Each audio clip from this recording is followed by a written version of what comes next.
السلام علیکم ورحمۃ اللہ وبرکاتہ۔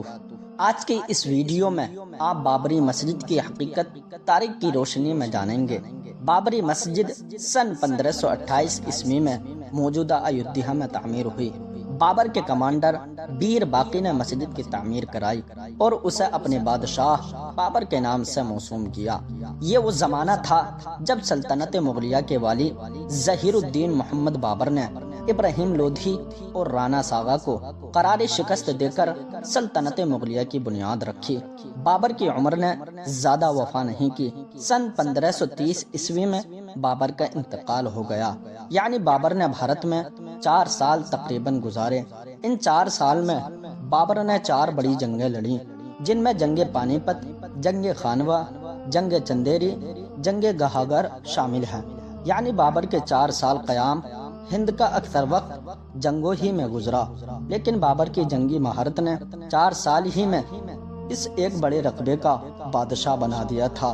سن 1530 عیسوی میں بابر کا محض 48 سال کی عمر میں انتقال ہو گیا۔ لیکن کسی ہندو راجا نے بھی یہ الزام نہیں لگایا کہ بابری مسجد کسی مندر کو توڑ کر بنائی گئی ہے۔ اس زمانے کے کسی ماخذ و مصدر میں بھی اس چیز کا تذکرہ نہیں ہے۔ بابر کے بعد اس کا بیٹا ہمایوں تخت نشین ہوا، لیکن 10 سال بعد ہی شیر شاہ سوری نے ہمایوں کو ہرا کر سلطنت پر قبضہ جما لیا۔ اس طرح 5 سالوں تک مغل سلطنت ہندوستان سے غائب رہی۔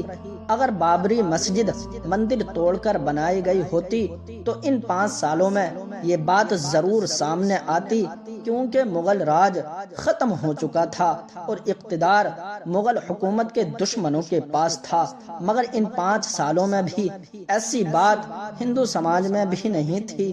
ابتدائی مشکلات اور آزمائشوں سے جوجھنے کے باوجود جلال الدین محمد اکبر نے سلطنت مغلیہ کو طاقتور بنایا۔ سر اٹھانے والے مقامی راجاؤں کو بری طرح شکست دے کر اپنا دبدبہ قائم کیا۔ اکبر ہی وہ بادشاہ بنا جس نے باپ داداؤں کے خلاف جا کر مذہب سے زیادہ سلطنت کو ترجیح دی، جس کی بنا پر ہندو راجاؤں کی بیٹیوں سے بغیر قبول اسلام شادیوں کا چلن شروع کیا۔ اکبر کی دین بیزاری اس وقت انتہا کو پہنچ گئی جب اس نے مذہب اسلام کے مقابلے ایک نیا دین الہی جاری کیا۔ اپنی بیوی جودھا بائی کی محبت میں گھر کے اندر مندر بنوایا، ہر صبح و شام درشن کرتا رہا اور بت پرستی شروع کر دی۔ یہی وہ وقت تھا جب اکبر کے دربار میں ہندو راجاؤں اور پنڈتوں کو ایک اعلیٰ مقام ملا۔ دربار اکبری کے 9 رتنوں میں 4 لوگ ہندو تھے، جن میں راجا کوڈارمل، راجا مان سنگھ، راجا بیربل اور تنو مشرا عرف تام سنگھ۔ ان لوگوں کو دربار اکبری میں نمایاں ترین مقام حاصل تھا۔ اگر واقعی بابری مسجد مندر توڑ کر بنائی ہوتی تو ہندو راجاؤں کے لیے اکبر جیسے بددین سے اپنی بات رکھنا اور مندر کا مطالبہ کرنا سب سے آسان تھا۔ لیکن حیرت کی بات یہ ہے کہ ایک بھی راجا پنڈت نے اس موضوع پر اکبر سے کبھی شکایت نہیں کی اور نہ ہی کوئی مطالبہ کیا۔ یہاں تک کہ کبھی کسی نے اس بات کا تذکرہ بھی نہیں کیا کہ بابری مسجد مندر کی جگہ بنی ہے۔ سمجھ نہیں آتا کہ وہ سارے ہندو راجا اور گیانی پنڈت جاہل تھے یا حد سے زیادہ ڈرپوک کہ اکبر جیسے دین بیزاری سے بھی بات نہیں کر سکے۔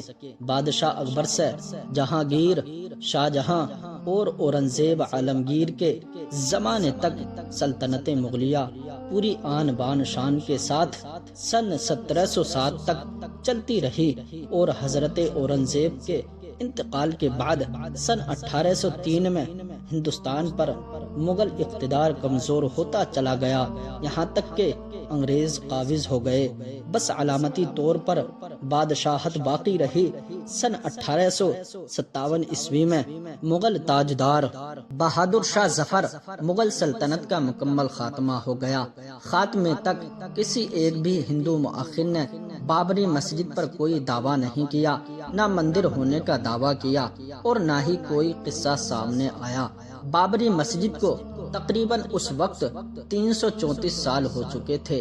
اور میرے پیارے دوستو، بابری مسجد کو شہید کرنا سب سے بڑی غلطی تھی، اور بابری مسجد شہید کرنے میں سب سے آگے رہنے والے پانی پت ہریانہ کے بلبیر سنگھ نے اسلام قبول کرنے کے بعد ان کا نام محمد عامر رکھا گیا ہے۔ انہوں نے محبوب نگر کا دورہ کرتے ہوئے مدرسہ اسلامیہ تجوید القرآن شاہ صاحب میں اپنی سابقہ زندگی اور قبول اسلام کی ساری تفصیل بتائی۔ اس موقع پر انہوں نے بتایا کہ جب بابری مسجد کے گنبد پر انہوں نے پہلی گدال چلائی تب ان کے جسم میں ایک قسم کی بے چینی اور گھبراہٹ پیدا ہو گئی تھی۔ اللہ اکبر۔ لیکن دھرم اور جوانی کے جوش نے اس حرکت سے باز نہیں رکھا، لیکن حالات بگڑتے دیکھ کر دوسرے کار سیوکوں نے مجھے گھر پہنچا دیا، جہاں میں اپنے کارنامے پر فخر محسوس کر رہا تھا، اور ریلوے اسٹیشن سے گھر تک عوام نے میرا استقبال کیا، لیکن میرے والد نے میرے لیے اپنے گھر کے دروازے بند کرتے ہوئے کہا کہ جو ماسٹر ہندو مسلمان سکھ عیسائی بھائی بھائی کی تعلیم دیتا ہے، اس کے بیٹے نے آج انسانیت کو شرمسار کر دیا ہے، اور اسی تاریخ سے میرا دل و دماغ کسی بھی کام کے قابل نہیں رہا، اور پھر میں نے اسلام قبول کر لیا۔ سبحان اللہ، صلو علی الحبیب صلی اللہ علی محمد۔ اور میرے پیارے ناظرین، بلبیر سنگھ کے دوست جو اس کے ساتھ بابری مسجد کو شہید کرنے میں شامل تھے، کچھ دنوں کے بعد ڈاکٹروں سے رجوع ہونے پر 2-3 ماہ تک زندہ رہنے کی حالت بتائی گئی، اور دوسری طرف میرے کار سیوک دوست جوگندر پال سنگھ کی حالت بھی دن بدن بگڑتی رہی۔ وہ عورتوں کو ہمیشہ ہوش کی نظروں سے دیکھتا اور خود کے کپڑے پھاڑ لیتا تھا۔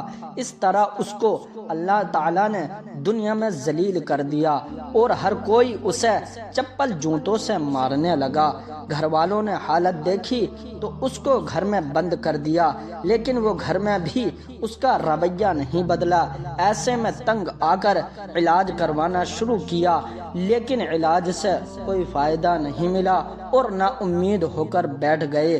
آخر جوگندر کے والد نے پتہ معلوم کرتے ہوئے مولانا کلیم صدیقی سے ملاقات کی اور ساری بات بتائی۔ تب مولانا نے کچھ نہ کرنے اور صرف اللہ تعالیٰ سے معافی مانگنے کا مشورہ دیا۔ سبحان اللہ۔